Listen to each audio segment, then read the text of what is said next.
तर चला मित्रांनो, या व्हिडिओमध्ये आपण राजगड किल्ल्यावरती कसं जायचं आणि तिथे मुक्काम कसा करायचा आहे याबद्दल माहिती घेऊयात.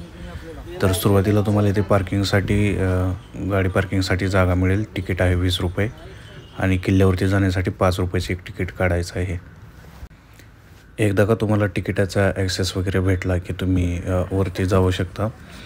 तर वरती जायचं म्हणजे जे काय कोणी वरती जात आहेत तर ते रिटर्न येताना तुम्हाला 5 वाजल्याच्या अगोदर रिटर्न यायचं आहे, कारण तिकडे अंधार वगैरे खूप पडू शकतो.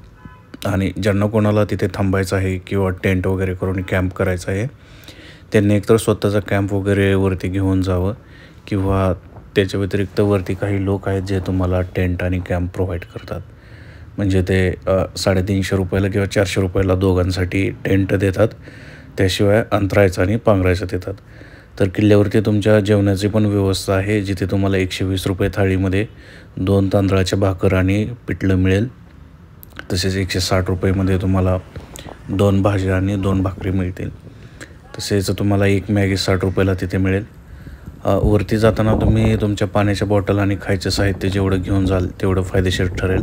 नाहीतर तुम्हाला एक पाण्याची बॉटल तिथे 50 रुपयाला मिळेल, किंवा म्हणजे जे काही वर घ्याल त्याची किंमत 5 पटीने असते. आणि त्याचं रिझन पण तुम्हाला माहिती आहे की वरती जाताना तुम्हाला किती कष्ट आणि काय काय करावं लागतं. तसेच इथे तुम्हाला थंडगार ताक वगैरे मिळेल, ज्याचे मसाला ताक असेल 30 रुपयाला, साधं ताक असेल 20 रुपयाला, लिंबू सरबत वगैरे. तर इथे खूप गोष्टी महाग मिळतात, परंतु तुम्ही यांचा पण विचार केला पाहिजे की या गोष्टी आणण्यासाठी त्यांना किती कष्ट करावं लागत असेल. काय तुमच्याकडे? काकडी, ताक, लिंबू. लिंबू ताक कितीला आहे? लिंबू ताक 20 रुपयाला. तुम्ही किती दिवसापासून आहे इथं? झाले की 22 वर्ष. 22 वर्ष झाली. 22 वर्ष झाला हा किल्ला असाच आहे. मग रोज येता इथं? शनिवार रविवार मग रोज. लोकांची गर्दी त्यावेळेस असते का जास्त? आणि बंद किती वाजता होतं? बंद नाही होत आहे लोक काय. वरती किल्ल्यावरती गेल्यानंतर तुम्हाला 2 मंदिरं दिसतील, जे की खूप मोठे आहेत. तसेच हा परिसराचा व्ह्यू वगैरे. आणि ही आहे किल्ल्याची तटबंदी. ज्यावेळेस तुम्ही किल्ल्यावरती एंट्री करतात एका साईडच्या डोरने, त्यावेळेस तुम्हाला इथे पाण्याचा तलाव वगैरे दिसेल आणि इथे वेगवेगळी माकडे खेळताना दिसत आहेत. तर किल्ल्यावरती तुम्हाला ठिकठिकाणी पाणी साठा दिसेल आणि तलाव वगैरे दिसतील. तर मी सध्या सुरुवातीला एक शॉर्ट क्लिप्स ठेवलेले आहेत, त्याच्यानंतर तुम्हाला हळूहळू पुढे सर्व प्रत्येक व्हिडिओ एक्सप्लेन करत जाईल. तर हे आहे एंट्रीचं टोक, जिथून तुम्ही खूप खालून चालून आल्यानंतर तुम्हाला त्या ठिकाणी येता येईल. तर हा लहान मुलगा पण इकडे यायला लागलेला आहे, म्हणजे त्याच्यात तेवढेही आहे. तर ठिकठिकाणी कचरा टाकायची पण अशी व्यवस्था केली. किल्ल्यावरती तुम्ही मॅगी वगैरे पण असं बनवू शकता, परंतु स्वच्छतेची काळजी घेणं खूप गरजेचं आहे. इथल्या पायऱ्या वगैरे खूप स्टेप आहेत, त्यामुळे चालताना वगैरे खबरदारी घ्यावी लागते.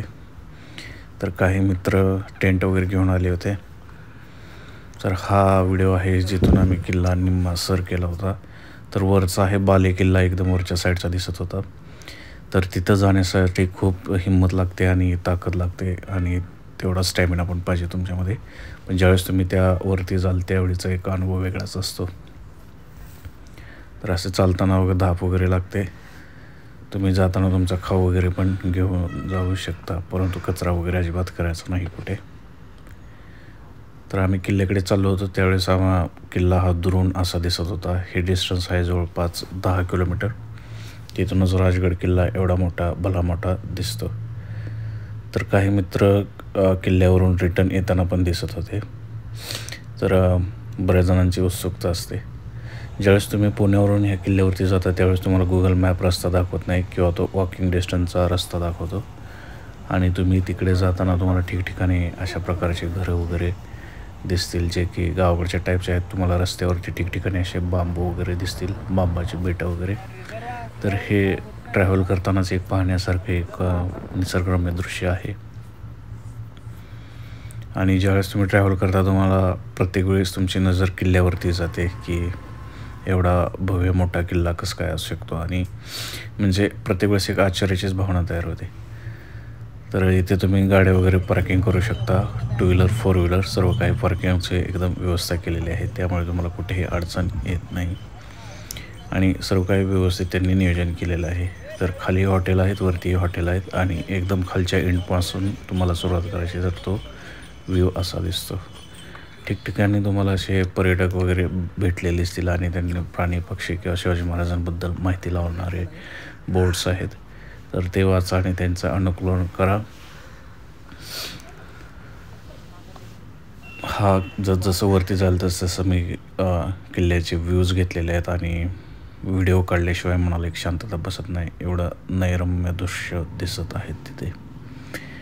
प्रत्येक क्षणी शिवाजी महाराजांचा तिथे इतिहास आठवतो आणि वेगवेगळ्या प्रकारचं आश्चर्यता तिथे तयार होते.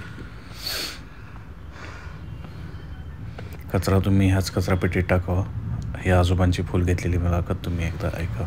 तर आजोबांना बोलल्यानंतर आम्ही परत वरती आलो आणि इकडे वरती जसं वरती जाईल तसं तुमचा व्ह्यू बदलत जातो.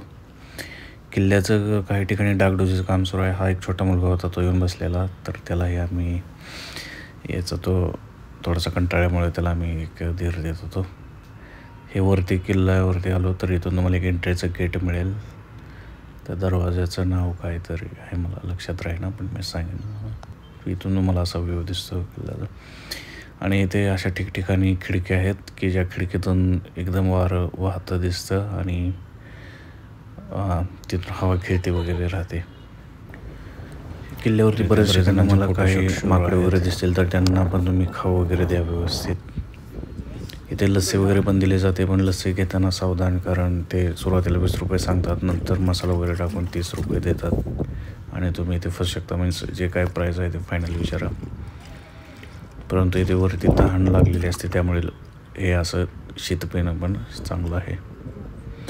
रात्री टेंट करून आलेले आहेत तर बरेच आहेत. इथे 30-40 टेंट कमीत कमी होतात आणि सर्वजण एकदम व्यवस्थित असतात आणि इथे मजा पण येते. तुम्ही टेंट हाताळताना एक काळजी घ्या की तो टेंट जिथे खूप वारा वाहत नाही त्या ठिकाणी लावा, नाही तर तुम्हाला खूप थंडी लागेल आणि तुम्ही झोपू शकणार नाही. तुम्ही मंदिरातही राहू शकता आणि तिथे जर तुम्ही मॅगी वगैरे तर काही बनवत असाल तर ते बनवू शकता, परंतु नासधूस अजिबात करायची नाही. हे असे काही टेंट दुसरीकडे लावले होते. तर टेंट आणखी एकदा सांगतो की जर तुम्ही वाऱ्याच्या जिथे वारा येईल तिथं टेंट लावला तर तुम्हाला रात्रभर अजिबात झोप येणार नाही, कारण आम्हाला त्याचा अनुभव आला. हे रात्री काही शूट केलेले व्हिडिओ आहेत. किल्ल्यावरती लाईट वगैरे प्रॉपर आहे आणि हे पुणे सिटीचा असा व्ह्यू दिसत आहे. तर टेंटचा एक अनुभव खूपच मस्त असतो, परंतु जर तुम्ही वाऱ्याच्या दिशेत जर हा टेंट लावला, हे 2 टेंट तसे आहेत, त्यातला एक आमचा टेंट होता, तर आम्हाला रात्रभर झोप आली नाही आणि खूप थंडी वाजली. डिसेंबरच्या महिन्यात गेलो तर इथे एक आजोबा आलेले आहेत एकदम किल्ल्याच्या टोकावरती, एकदम वरती बाली किल्ल्याच्या तिथे. तर इथे काही माकडे खाण्यासाठी वाट बघतात. तर आजोबांना म्हणलं पाहिजे की ते एवढं मोठं पाण्याच्या बॉटल वगैरे तर एवढं सर्व काही घेऊन वर आलेले आहेत. तर इथे आहे देवी मातेचं मंदिर आणि वेगवेगळे मंदिर आणि मूर्ती तुम्हाला किल्ल्यावर 3 ठिकाणी बघायला मिळतील. तर एक बाल्य किल्ल्यावरती पण सर्वात वरती मंदिर आहे. तर इथे बरेच जण जे काही किल्ल्यावरती आलेले असतात ते इथं रात्री झोपतात म्हणजे व्यवस्थित. तर तुम्ही इथे झोपू शकता आणि व्यवस्थित आरामदायी झोप होऊ शकते.